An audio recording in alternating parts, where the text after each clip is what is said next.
So this video is chapter 7, and we are going to break apart chapter 7 into two different videos or two different parts because there's a lot of information in this chapter. So part 1 is going to cover all the way up until we get to elimination reactions. So we'll go all the way to the stability of cycloalkenes. So talking about the characteristics of an alkene, we can tell by the ene suffix, the "ene" ending, that we're talking about carbon-carbon double bonds. Alkenes are also called olefins, which is pretty much means oil-forming compounds. Alkenes are sp2 hybridized, so we expect to see bond angles of about 120 degrees. Now, it is important to note that our carbon-carbon double bond is shorter than our carbon-carbon single bond, and it is also more reactive because we have loosely held electrons in our p orbitals, which is why our carbon-carbon double bond is more reactive. Our double bond also cannot be rotated without it breaking. Talking about elements of unsaturation. So to be saturated, that's pretty much a compound that has the maximum amount of hydrogens possible. So a perfect example of this would be our acyclic alkanes. So they have a formula of H2n plus, H2n plus 2. So if we think about butane,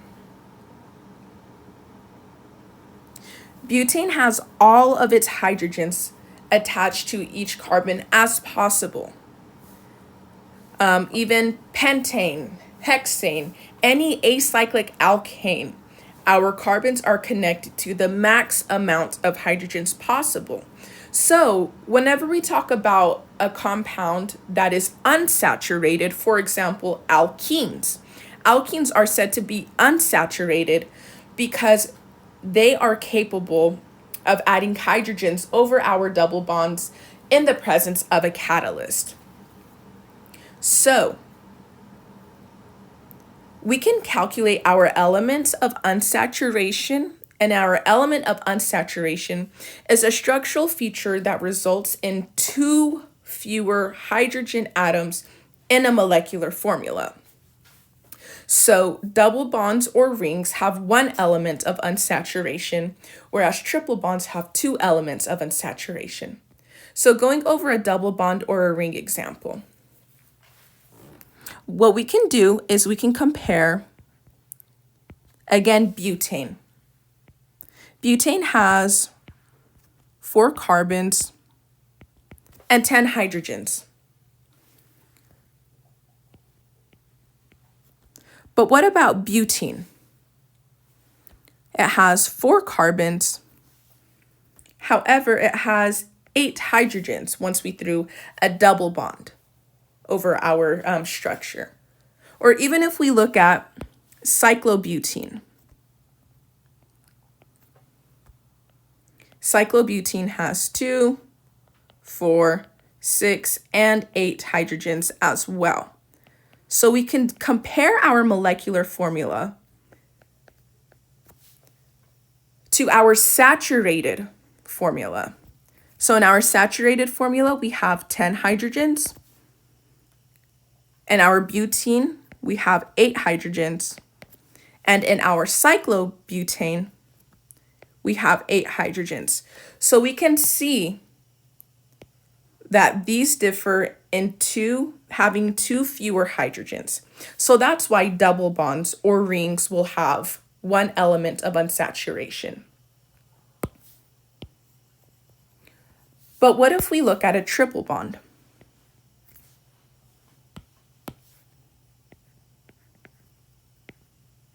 What if we have butane? Again, we know that we have 4 carbons. However,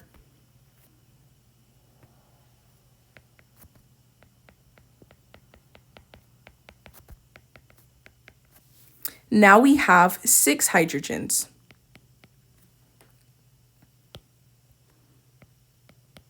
The difference between 10 and 6 is going to be 4 hydrogens. And since elements of unsaturation is a structural feature resulting in 2 or few hydrogen atoms in the formula, we see that this would have 2 elements of unsaturation, because we can divide our 4 hydrogens by 2 since they differ into fewer hydrogens, which would give us 2.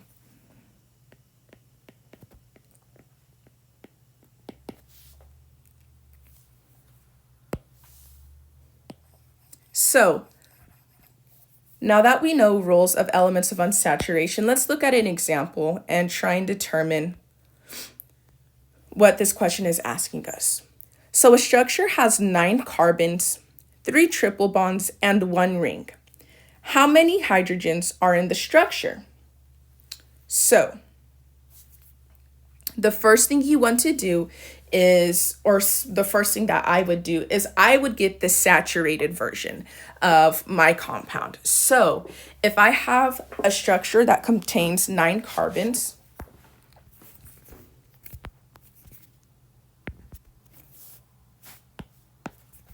using my CnH2n plus 2 rule, I'd have 9 carbons and 20 hydrogens. Now, if I have 3 triple bonds, and I know that triple bonds have 2 elements of unsaturation, then I'd multiply my 3 by 2.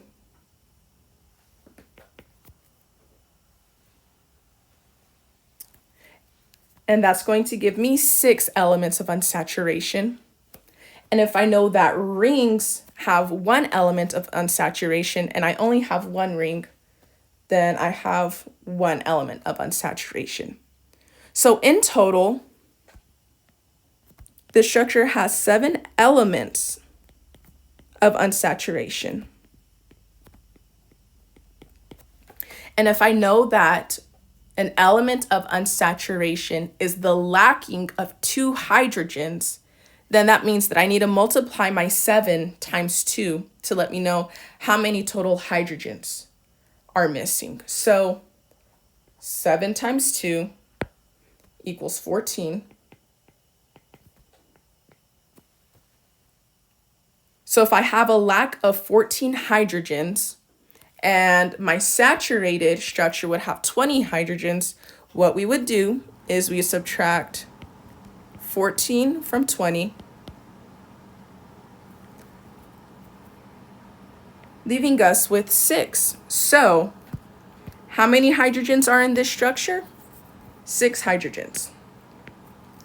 So far, for elements of unsaturation, we have only covered just carbon and hydrogen containing compounds. But what about heteroatoms? Heteroatoms are atoms that are neither carbon nor hydrogen. So halogens, oxygens, and nitrogens can still contribute to elements of unsaturation. So for example, halogens should be counted as a hydrogen. So if we were given C4H5Br3, what I would do is I would count these 3 bromines as a hydrogen. So really my structure has 8 hydrogens. So if I know that my saturated version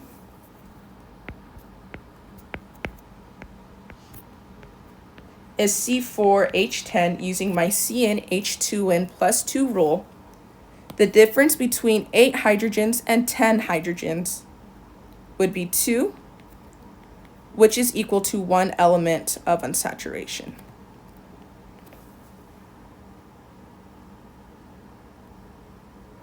So whenever it comes to oxygens, oxygens should be ignored. They don't count as a hydrogen, they don't count as a carbon, they don't count as anything. We just completely ignore them.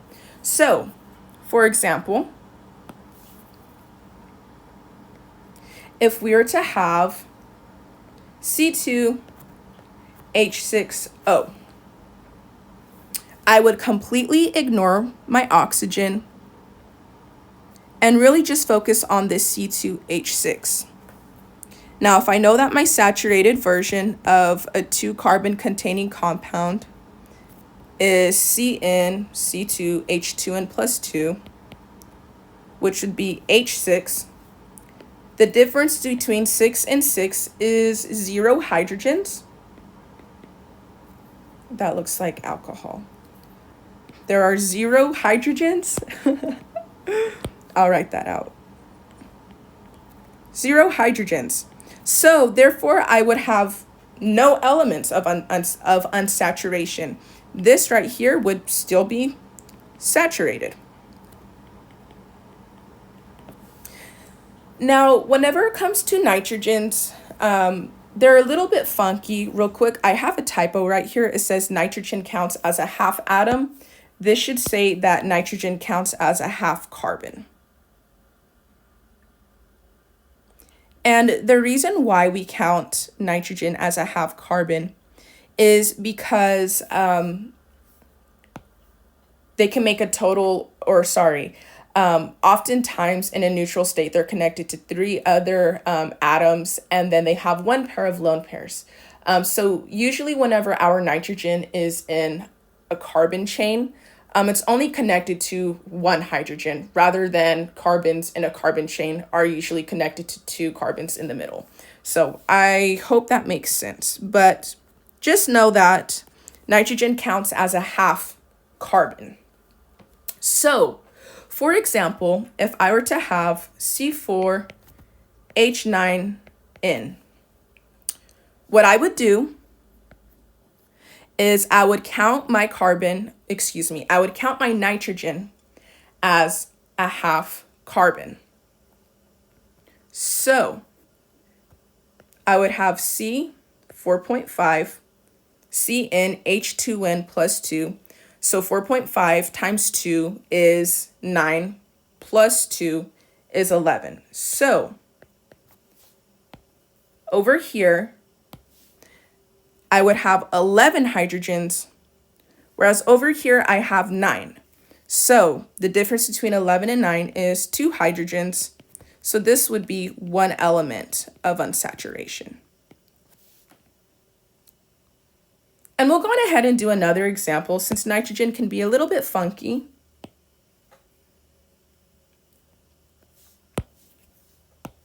What if I have C6H7N? Again, we only have 1 nitrogen, so we'll just count it as a half carbon. So using my CnH2n plus 2 rule, C6.5, 6.5 times 2 is 13, plus 2 is 15. So this is what I would look like if I was saturated. And so the difference between 15 and 7 is 8 hydrogens. And if I divide this by 2, because the lack of 2 hydrogens equals 1 element of unsaturation, this example would have 4 elements of unsaturation. So I hope that makes sense, and I hope you are comfortable with that. Talking about the nomenclature of another typo, this definitely should say alkenes, not alkanes. Alkenes because we are talking about double bonds. However, they are going for the most part to follow our IUPAC rules that we learned back in chapter 3 for organic 1 whenever we were talking about naming alkanes. So like rule number 1, finding your longest carbon chain. There is a specific way we should also number our longest carbon chain. We want our double bond to have the lowest numbered position. So double bonds and triple bonds as well will take priority over substituents, such as methyl groups or isopropyl groups. We want our double and triple bonds, but in this chapter specifically, our double bonds, we want them to have the lowest numbered position. That is our priority.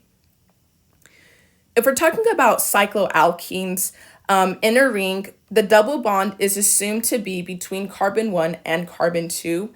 And we kind of learned that in chapter 6, I believe, last semester, where instead of saying cyclohexene, we would just say cyclohexene.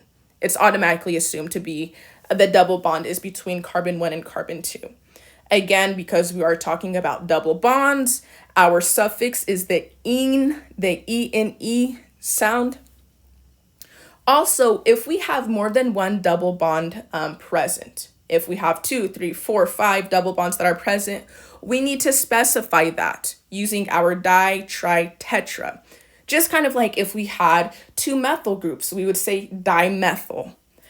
So again, it's rules that we really should be familiar with already. We're just really applying them to double bonds.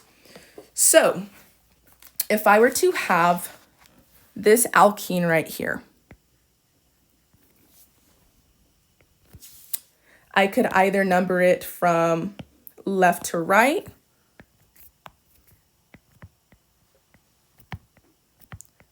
or I can number it from right to left. So if I number it from left to right, I'm going to have my double bond between 3 and 4. Whereas if I number it from right to left, our double bond will be between 2 and 3. And rule number 2 says our double bond should have the lowest numbered position. So we want to go with the way we numbered it in purple. So all of the other rules apply as far as naming. Since we have 5 carbons, that's our longest carbon chain, we're going to have pent. We need to specify where our double bond is at.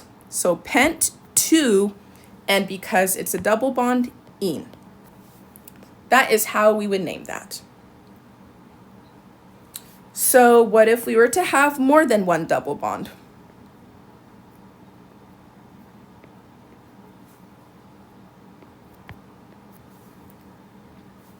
So I could either number it left from right, or I can number it from right to left.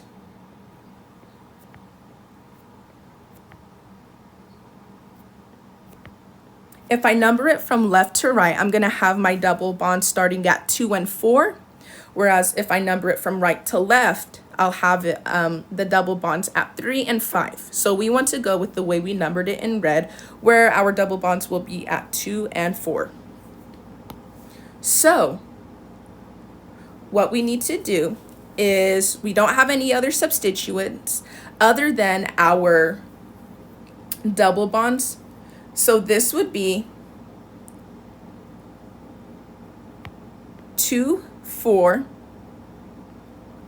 hepta, because our longest carbon chain is 7.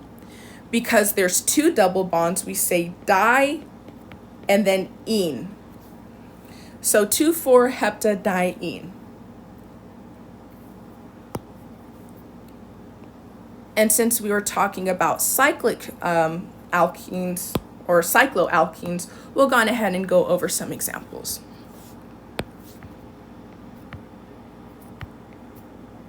Again, whenever there's only one double bond in a ring, we assume that it's between carbon 1 and 2. So because we have our longest carbon chain is 5 carbons, this would just be cyclopentene, not cyclopent-1-ene. But what if I were to add a methyl group to this structure?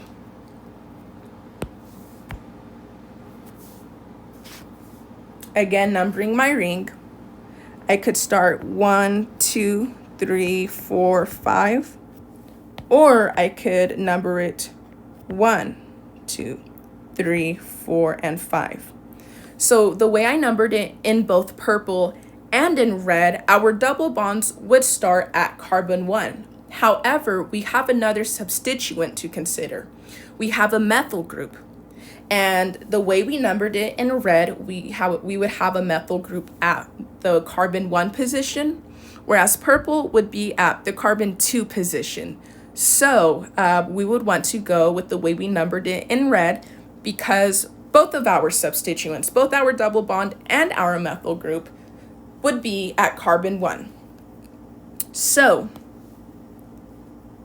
this would be 1 methyl cyclopentene.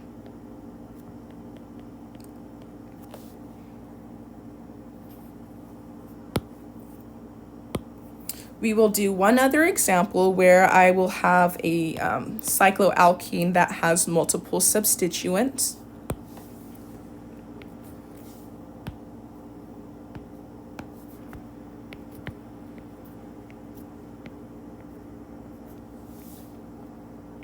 So what if we were to have 2 double bonds and a methyl group?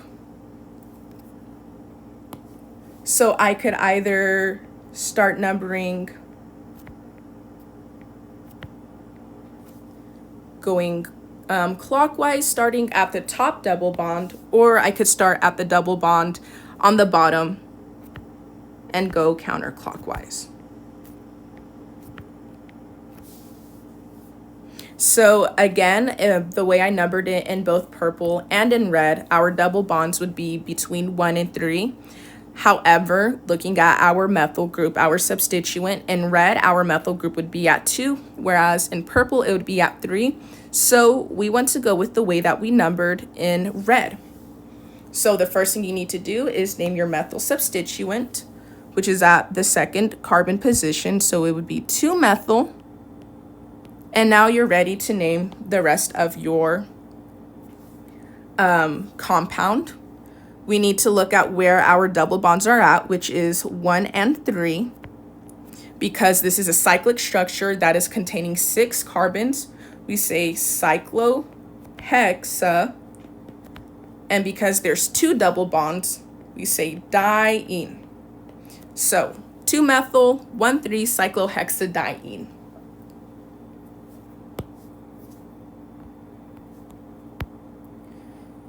So talking about cis and trans isomerism, cycloalkenes are assumed to be cis unless it is stated otherwise, and we'll talk a little bit more about this whenever we talk about the stability of cycloalkenes, and I really should have just saved this for whenever we go to that part, but that's okay, you'll just hear this twice. And the reason is trans cycloalkenes that have fewer than 8 carbons have a lot of strain in it.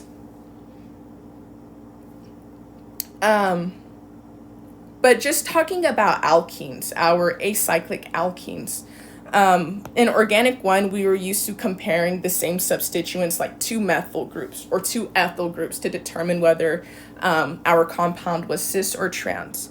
But we don't always have to have the same substituents. So for this example,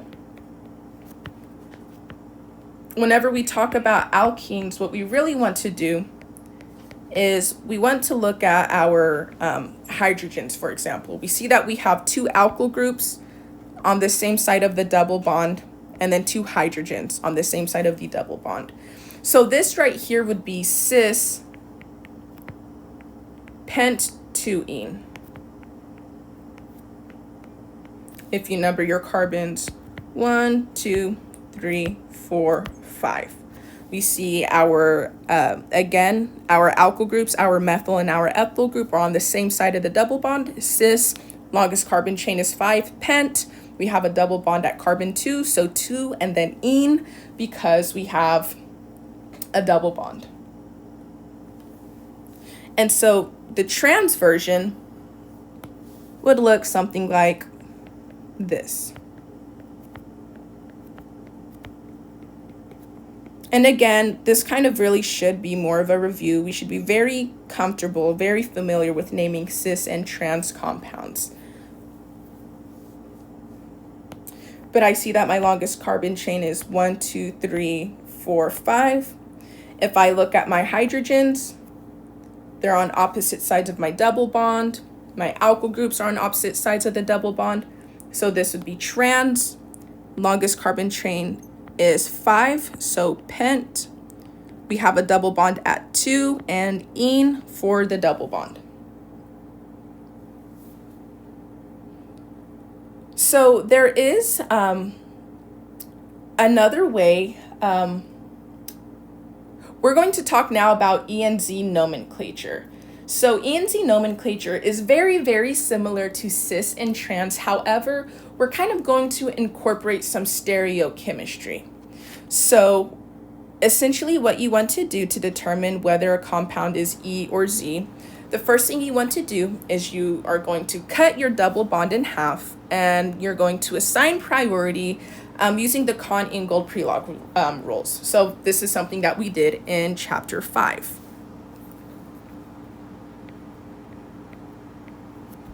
So if I were to have a compound such as this right here, what I would want to do is cut my double bond in half. Now looking at my carbon that's on the left side, I have a bromine and a chlorine, and I'm going to assign priority, again, using the Cahn-Ingold pre-log rules. You know that bromine has a higher atomic number than chlorine, so bromine would be first priority, and chlorine would be our second priority. Looking at the right side, comparing hydrogen and a carbon, I know that carbon is going to be first priority. And hydrogen, always, always, always is going to be last priority. So that will be number 2. What you then want to do is you want to look at your 1s and your 2s. If your 1s are on the same side, then they are said to be Z. So we see we have 1 and 1 on the same side. So this right here would be Z. And they got the word Z from the German word zusammen, which means together. However, if our 1s were on the opposite side, so if we had switched our methyl group and our hydrogen,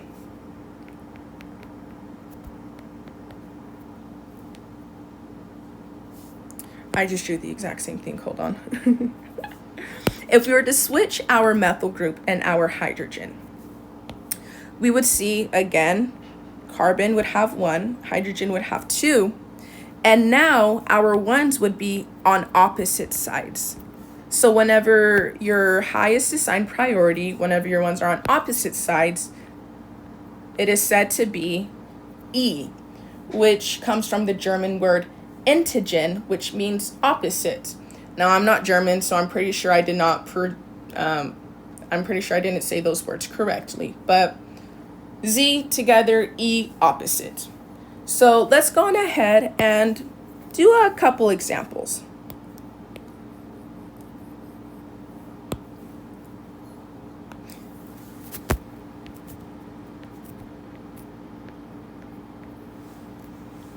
So it is important to note that we are only cutting carbon-carbon double bonds. We are only cutting our alkenes.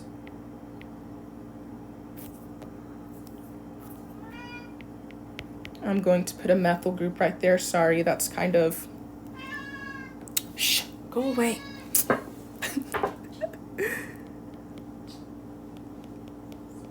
So we only have one double bond, one alkene that we can cut, a carbon-carbon double bond. Leave your carbonyl group alone.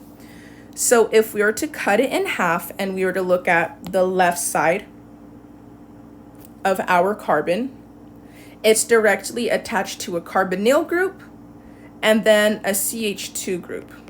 So the carbonyl group will take priority over our CH2. And then if we look at the right side of our double bond, we've got a methyl group and we've got an ethyl group. So they're both carbons. However, 2 carbons will take priority over 1 carbon. So in this example, we can see that our 1s are on opposite sides of our double bond. So this would be E. So I am going to give you homework that I'm definitely not going to grade you on, but using this same structure, try and draw what the Z configuration would look like.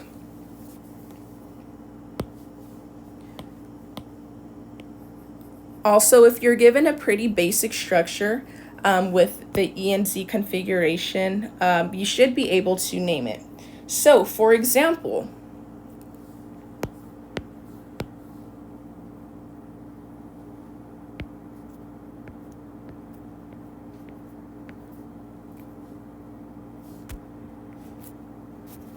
if we were to have a structure that looks like this, the first thing that I would do is I would go on ahead and assign my E and Z nomenclature. So we can see that we have two double bonds. We have two carbon-carbon double bonds. So we're going to have two E and or Z configurations.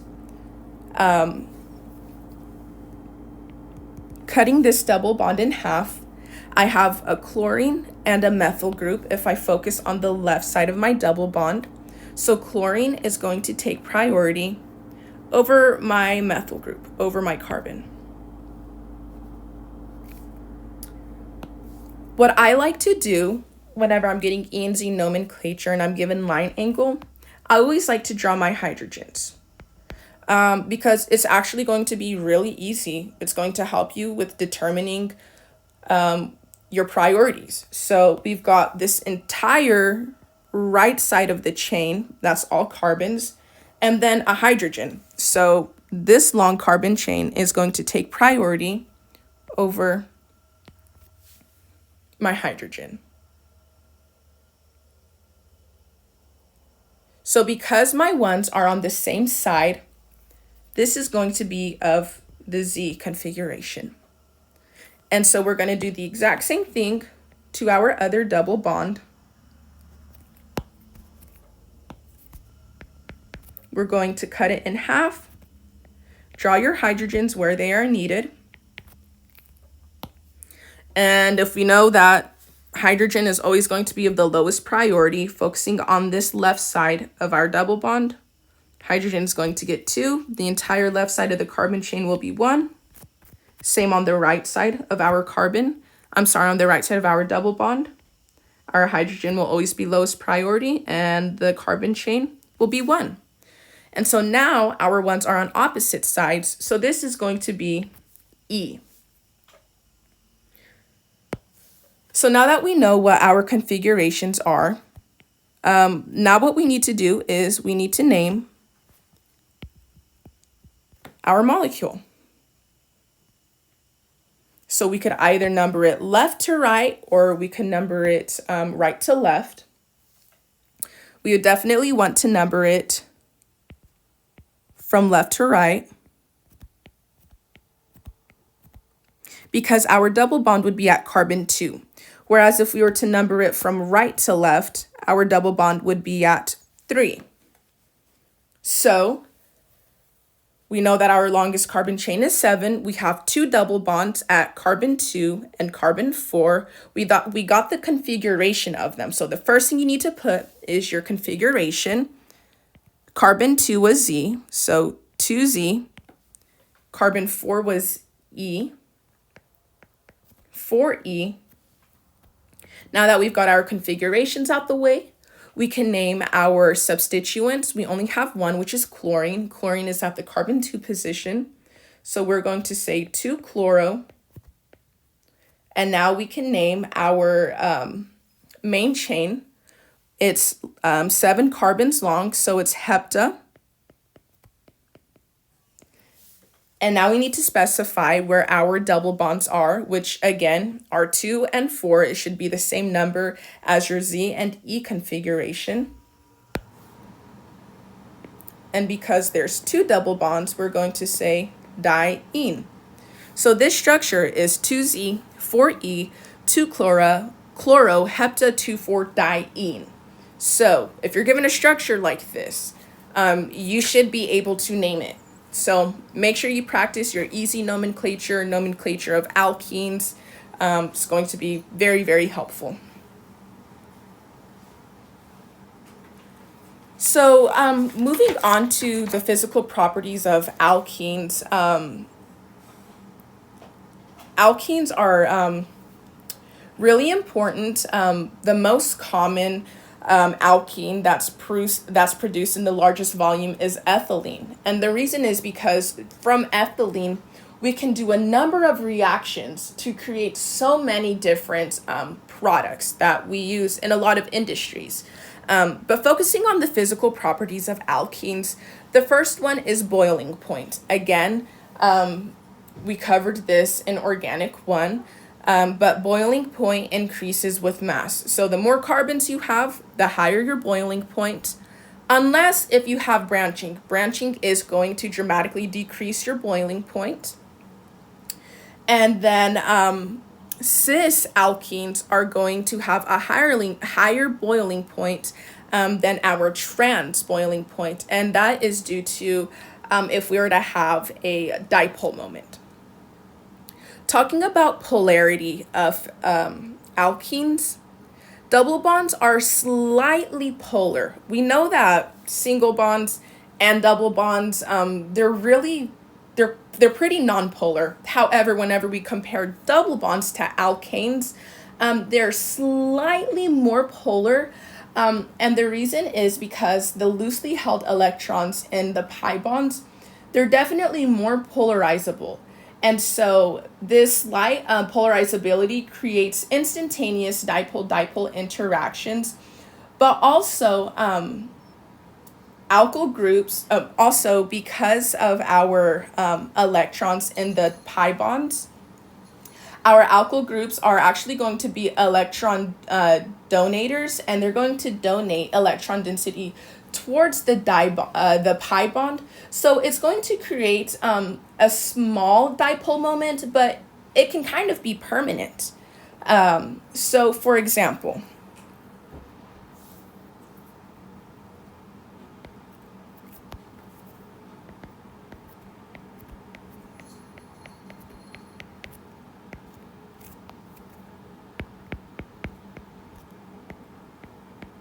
if we were to look at propene, we would just have a small dipole moment going from our alkyl group to our double bond. And then if we were to have a cis butene, we would have just 2 small dipole moments going towards our double bond. However, we know that if this was trans, our dipole moments would cancel out each other because there'd be an equal pull.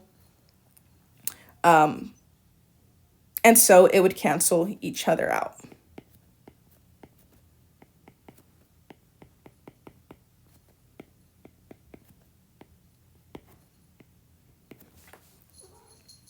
So double bonds, they're just slightly polar. And again, it's mainly due to the loosely held electrons that are in the pi bonds or in the p orbitals. So now we're going to talk about heats of hydrogenation. So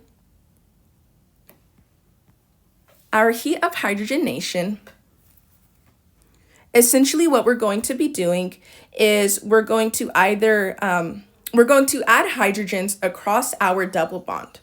And so the hydrogenation of an alkene, it can provide, it's going to give us data, and it's going to relate to the stability of our double bond. It's going to tell us how stable our alkene is. So essentially what we're doing is we're going to have our alkene, and we're going to add 2 hydrogens across our double bond. This is, of course, done in the presence of probably a platinum catalyst. And then once we add our hydrogens across our double bond, we'll then be creating an alkane. We'll now have a single bond, and we're going to get some sort of energy value. We're going to get the value of our heat that's given off during our catalytic hydrogenation.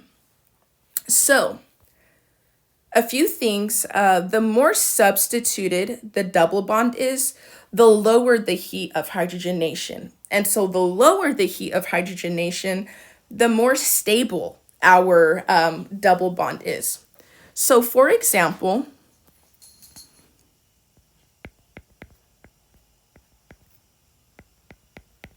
if we were to have this structure and it reacts with platinum, what we're going to do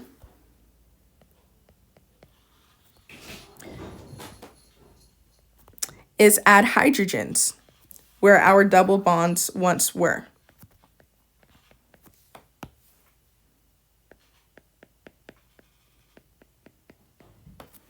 And so we can see that our structure right here is monosubstituted.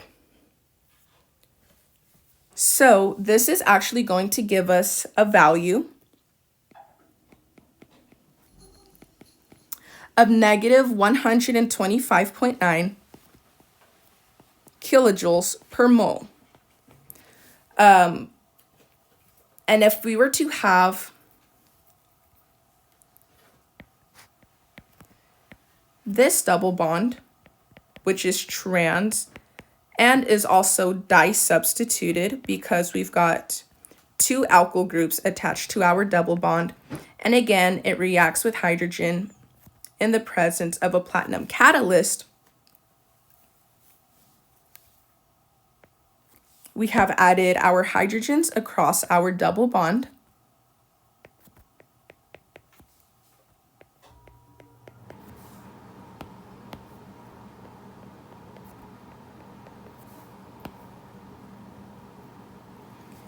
And this actually gives us a value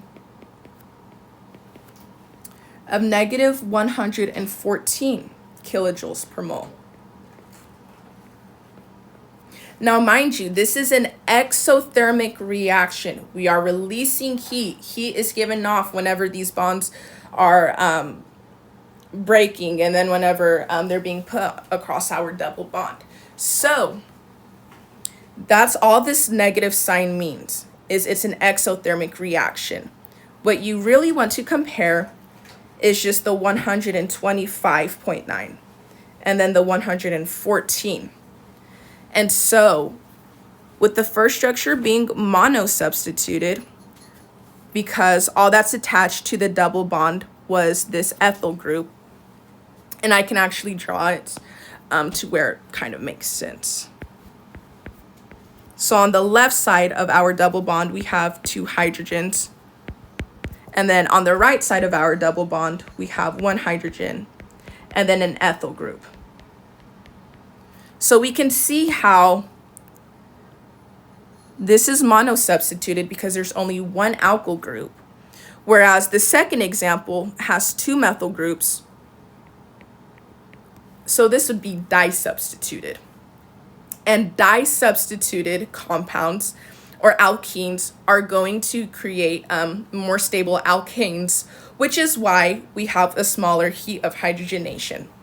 So in the event that you're given heats of hydrogenations, look for the smallest number, and that's going to be your most stable. Your highest number is going to be the least stable. It's going to be a very high energy. There is a chart in your book. I believe it's table 7.1. I might be wrong though, but it does a really good job of comparing all of your substituted alkenes and what they look like. But pretty much our order of stability of least stable to the most stable, or to the most substituted alkene, is first we have unsubstituted. So that would be a carbon-carbon double bond that's connected to nothing but hydrogens. So that would be something like ethylene. Now for monosubstituted, our double bond is connected to only one alkyl group. So that is what we call monosubstituted. Next, we're going to run into our disubstituted alkenes. However, we have 3 disubstituted. We have cis, geminal, and trans. All of these are disubstituted. However, cis is going to be the least stable of the disubstituted alkenes, whereas trans is going to be the most stable. So,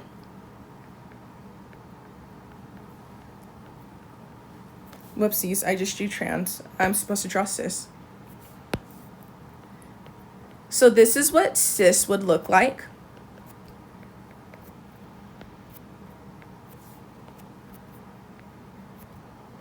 And then if we have a geminal alkene, then that means that our alkyl groups are going to be connected on the same side of our carbon.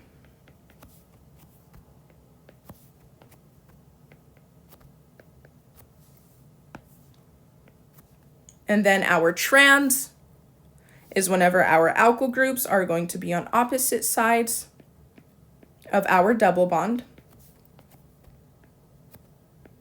Still again, we're just talking about two alkyl groups whenever we're disubstituted. Now, whenever we're trisubstituted, we're going to be connected to 3 different alkyl groups.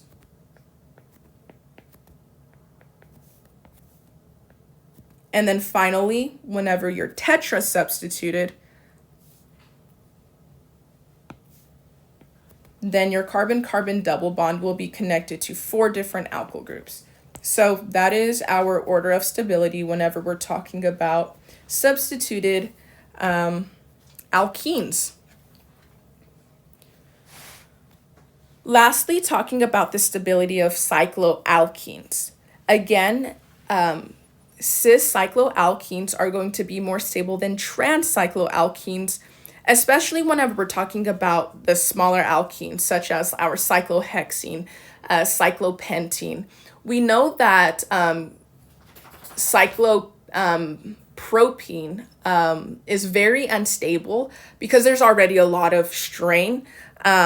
But in general, our smaller alkenes are going to be cis. They're more stable whenever they're cis rather than whenever they're trans. However, once our alkenes have at least 8 carbons or more, then our trans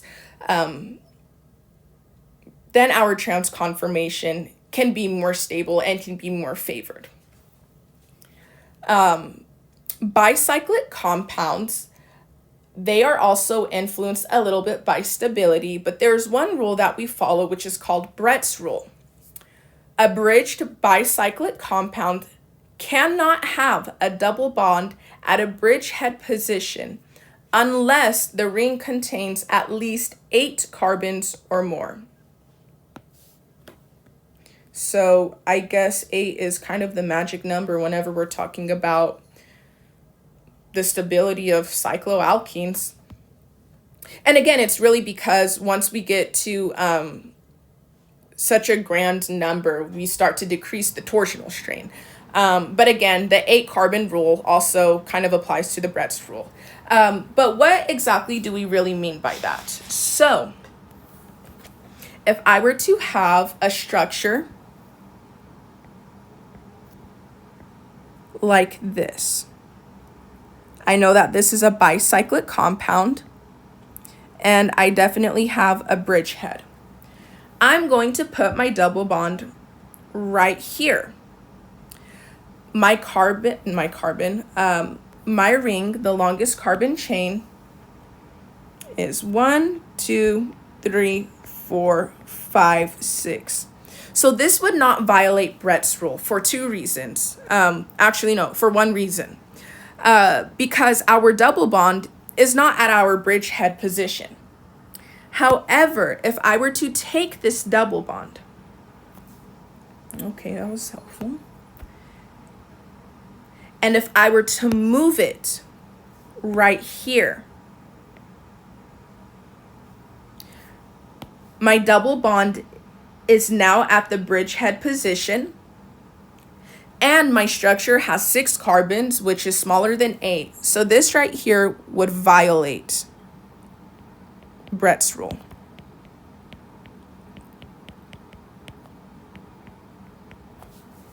This would not be stable.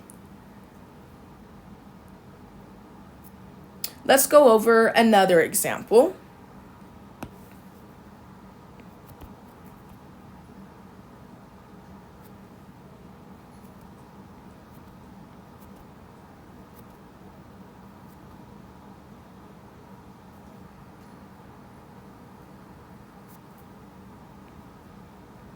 So this right here is my bridgehead. I'm just kind of drawing it in the planar form.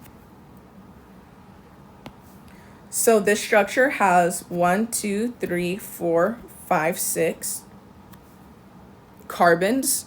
My double bond is also at the bridgehead position.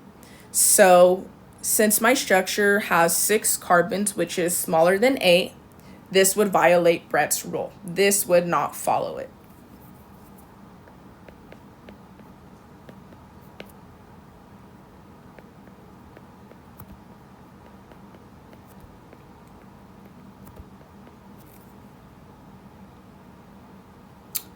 But what if I were to have a structure that looked like this?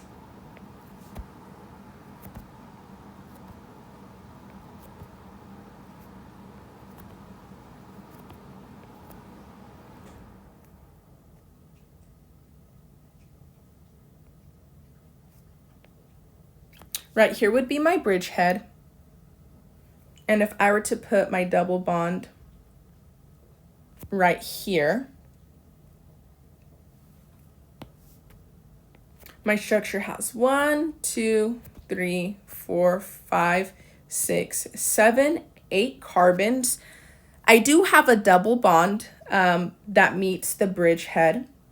However, because this structure contains at least 8 carbons, this does not violate Brett's rule. This actually follows Brett's rule. So those are some examples of the stability of cycloalkenes and how we could use Brett's rule to determine whether a double bond can be placed at a bridgehead or not. So that is going to conclude Chapter 7, Part 1. If you have any questions, please feel free to email me.